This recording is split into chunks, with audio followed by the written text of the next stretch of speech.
नमस्कार. काल मिस्टरांना भाजी आणायला पाठवलं तर भाजीसोबत 5 किलो कांदेही घेऊन आले.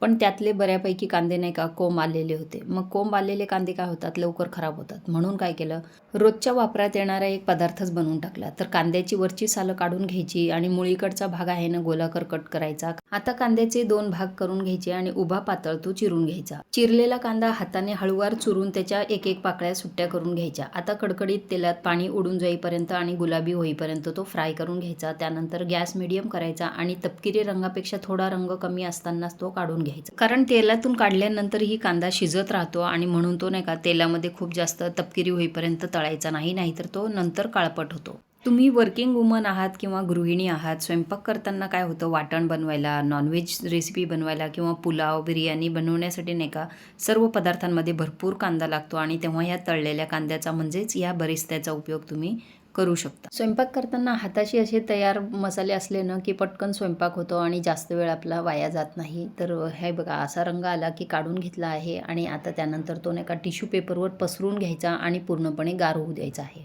म्हणजे एक्स्ट्राचं त्याचं तेल टिपून जाईल आणि त्यानंतर तो झिपलॉक बॅगमध्ये किंवा नाही का हवाबंद डब्यामध्ये भरून तो फ्रीजमध्ये ठेवायचा. तर 2 ते 3 महिन्यापेक्षा सुद्धा तो जास्त टिकतो आणि तुम्ही जेव्हा लागेल तेव्हा तो वापरू शकता. तर जास्त प्रमाणात बनवून ठेवायचा, 3-4 किलोचा वगैरे बनवून ठेवला ना तरीसुद्धा तो लवकरात लवकर संपतो. जर तुमच्याकडे नॉनव्हेज रेसिपी बनवल्या जात असतील किंवा वाटण बनवलं जात असेल तर वरचेवर तो वापरलाही जातो आणि लगेच संपतो सुद्धा. तर रेसिपी आवडली तर लाईक, शेअर, सबस्क्राईब करा. धन्यवाद.